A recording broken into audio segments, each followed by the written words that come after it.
Querida comunidad, vamos a meditar el Evangelio de Mateo 5, 13 al 16.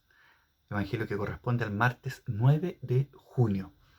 Durante la semana pasada, a petición de algunas personas, yo fui haciendo cada uno de los pasos de la lección bíblica. Pero ahora los voy a invitar, vamos a volver a retomar el sistema que habíamos llevado antes, ¿cierto?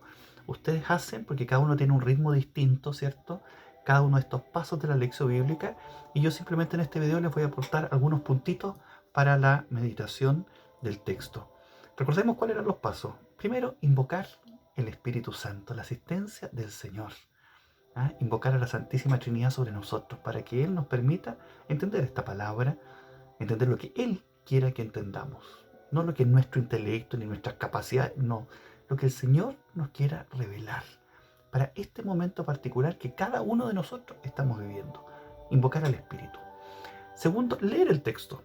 Por eso siempre les digo y responder a esta pregunta, ¿qué dice el texto? Y allí ayuda mucho, a mí por lo menos, esto de los lapicitos de colores, ir subrayando, ¿cierto? Con un color los verbos, con otro las palabras de Jesús, las reacciones de la gente, las palabras de la gente, etc. Nos va ayudando mucho ir desmenuzando el qué dice el texto, que es el segundo paso, ¿cierto? El tercer puntito es esto, compartir este video donde yo les voy a dar algunas pistitas también que a mí me han servido para meditar este texto cada día. Cuarto paso, ¿qué me dice? Y el más importante, porque aquí ahora cerramos la Biblia, ¿cierto? Y abrimos el corazón. ¿Qué me dice el Señor en su palabra? ¿Qué me está diciendo? Esto le dijo a los apóstoles, esto le dijo a las comunidades, pero ¿qué me dice a mí esta palabra? Después, ¿qué suscita en mí? Es decir, ¿qué le digo yo al Señor? ¿Qué le respondo al Señor? Y también aquí mi oración, mi diálogo con el Señor. Y sexto punto, ¿a qué me invita en mi vida concreta esta palabra que hoy me ha dirigido el Señor? ¿A qué me permite comprometerme, pedir perdón, alguna acción en concreto? Lo que Dios suscita en el corazón. Y por último, ¿cierto? Pedimos la ayuda de María, la Madre de Jesús, nuestra Madre del Cielo, ¿cierto?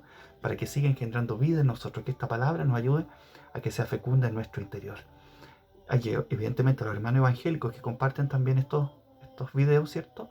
Esta parte se la pueden omitir sin ningún problema, ¿cierto? Entonces, rápidamente invocamos al Señor. ¿Qué me dice el texto? Compartimos el video, ¿cierto? ¿Qué me dice el Señor en su palabra? ¿Qué le digo al Señor? ¿A qué me invita en mi vida concreta? Y pido la asistencia de María. Entremos en el Evangelio de hoy. Mateo 5, 13 al 16, que ustedes ya lo leyeron. No me hagan pillería, porque tienen que leer el texto, hacer estos pasos de la lección para yo después poderles comentar esta parte de ahora.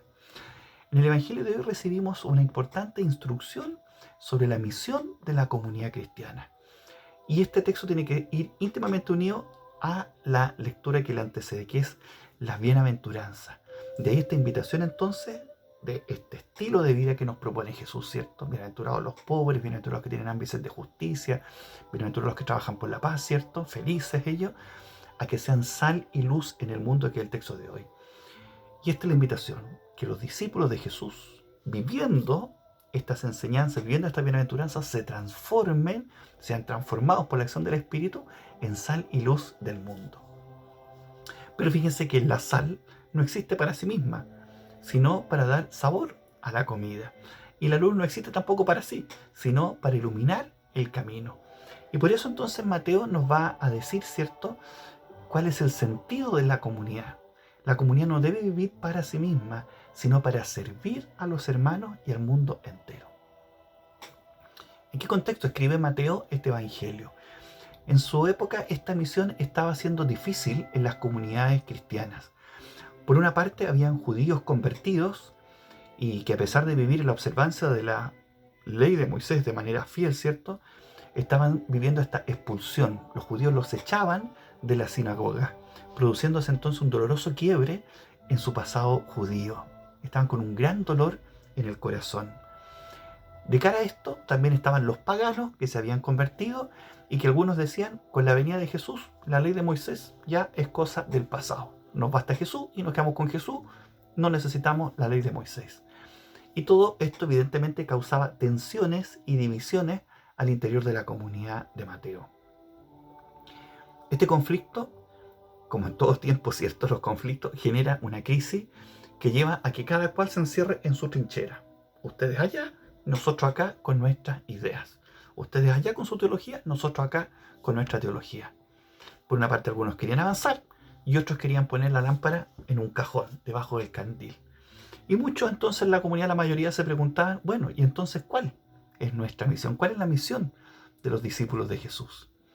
Recordando y actualizando entonces las palabras de Jesús, el evangelista Mateo nos quiere ayudar. ¿Cuál es la misión del discípulo de Jesús? Dos cosas importantes nos dice. Primero, el discípulo de Jesús tiene que ser sal de la tierra. ¿A qué se refiere con esto Mateo?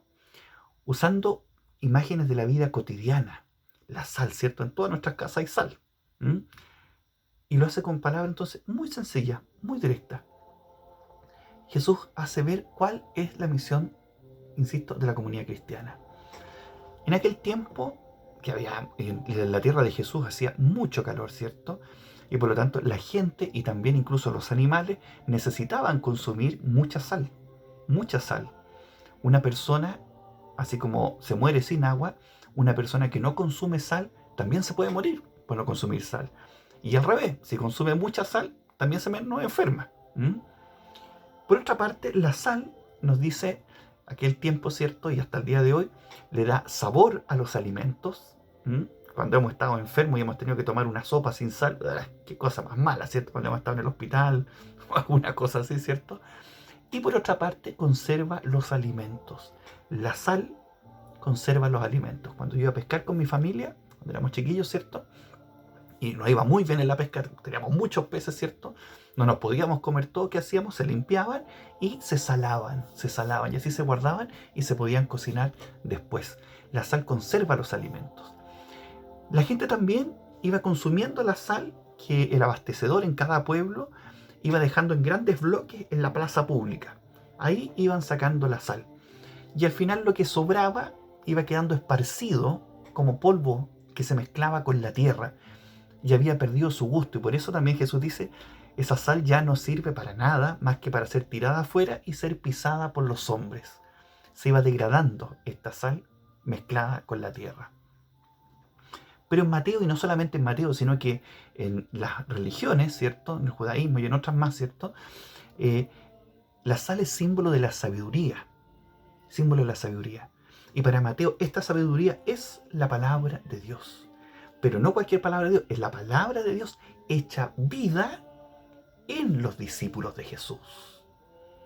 Esta palabra de por sí no sirve si no está hecha vida en el corazón de los discípulos. Por eso, si la vida del discípulo no tiene esta sal que es la palabra, se vuelve desabrida y solo sirve para ser pisoteada, para ser botada, se mezcla con la tierra, ya no sirve. Aquí la importancia entonces que le da Mateo al testimonio. La misión consiste en aportar al mundo algo que el mundo no tiene. Esta muy buena noticia que nos ha traído Jesús, su evangelio, su palabra. Ser sal del mundo. Y la segunda invitación es ser luz del mundo. Nos dice el evangelio, no se enciende una lámpara para meterla debajo de un cajón, sino que se la pone sobre el candelero, como está mi lámpara aquí, ¿cierto? Para que ilumine a todos los que están en la casa. La comunidad debe vivir esta misión, debe iluminar. No debe temer que aparezca el bien que la comunidad hace, porque no lo hace para que la vean a la comunidad, sino que para que reconozcan a aquel que hace posible que la comunidad se haga visible. Volvemos a esto, o sea, la sal no existe para sí misma, la luz tampoco existe para sí misma, y si ha de ser la comunidad luz, ¿cierto? No puede esa luz esa comunidad quedarse encerrada en sí misma. Por eso afirma Jesús, así debe brillar ante los ojos de los hombres la luz que hay en ustedes, a fin de que ellos vean sus buenas obras y glorifiquen al Padre que está en los cielos. Ahora nos puede surgir, a mí por lo menos siempre me ha surgido esta como contradicción, o sea, que su luz brille delante de los hombres, y en otra parte del Evangelio Jesús nos dice que no sepa tu derecha lo que hace tu izquierda. ¿Cómo se pueden articular estas dos afirmaciones que aparentemente pueden ser contradictorias en el Evangelio? no son contradictorias si lo entendemos desde la clave que hoy día nos regala aquí Jesús. Nos habla de la gloria. Glorifiquen a su Padre que está en el cielo. El problema no está en que vean las obras y que vean qué lindo, qué bueno, miren qué maravilloso esto que hace la comunidad cristiana, sino que es cuando la comunidad cristiana o la persona se apropia de esa gloria que le pertenece a Dios. Por supuesto que Dios hace grandes cosas a través de nosotros, pero es eso, Dios las hace a través de sus instrumentos, la comunidad cristiana, personas concretas en la comunidad catequista, religiosas, misioneros, sacerdotes, pero es Dios el que tiene que brillar, es Él el que se tiene que llevar los aplausos y no nosotros. Qué linda su misa, Padre, qué buena catequesis hoy día, bendito sea Dios, a Él la gloria, a Él los aplausos. Lo importante entonces es quién se lleva los aplausos, quién se lleva la gloria, no querer apropiarnos de algo que no nos pertenece. A Dios lo que es de Dios y al César lo que es del César. La gloria es siempre para el Señor, es siempre para Dios. No le quitemos la gloria que le pertenece al Señor. Todo es suyo. Cada uno incluso de los dones que cada uno de nosotros puede tener han sido también un regalo y una manifestación de Dios en nuestra propia vida. Permítanme también volver al Antiguo Testamento sobre esto de la luz. Yo creo que es importante cómo también Isaías profetiza en su capítulo 60 sobre esta luz, refiriéndose a la ciudad de Jerusalén. Miren qué lindo lo que nos dice. Levántate, brilla, que llega tu luz. La gloria del Señor amanece sobre ti. Mira, las tinieblas cubren la tierra, la oscuridad los pueblos, pero sobre ti amanecerá el Señor. Su gloria aparecerá sobre ti, y acudirán los pueblos a tu luz, los reyes al resplandor de la aurora. Esta es la misión profetizada en Isaías. El pueblo de Israel, el pueblo de Dios, tiene que ser esa luz que ilumina al resto de las naciones. Y si volvemos entonces a conectarlo, ¿cierto?, con las bienaventuranzas, el que vive las bienaventuranzas entonces está llamado a ser constructor de una nueva humanidad que va más allá del pueblo judío. Jesús le dice, ustedes son la luz del mundo. No son la luz entre ustedes nomás, sino que ustedes son la luz del mundo. La luz de sus buenas obras brille delante de los hombres.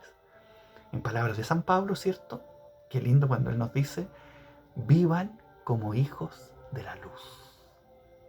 Vivir como hijos de la luz nos transforma también en luz del mundo.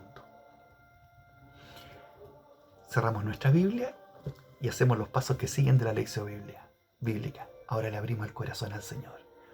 ¿Qué me dice el Señor hoy con esta palabra? ¿Qué le digo yo al Señor a la luz de esta palabra? ¿A qué me invita en mi vida concreta esta palabra? Y finalmente pedimos la ayuda de María en nuestra vida. El Dios bueno, que hace nuevas todas las cosas, le regale su abundante bendición y sabiduría. El Dios que es Padre, Hijo y Espíritu Santo. Amén.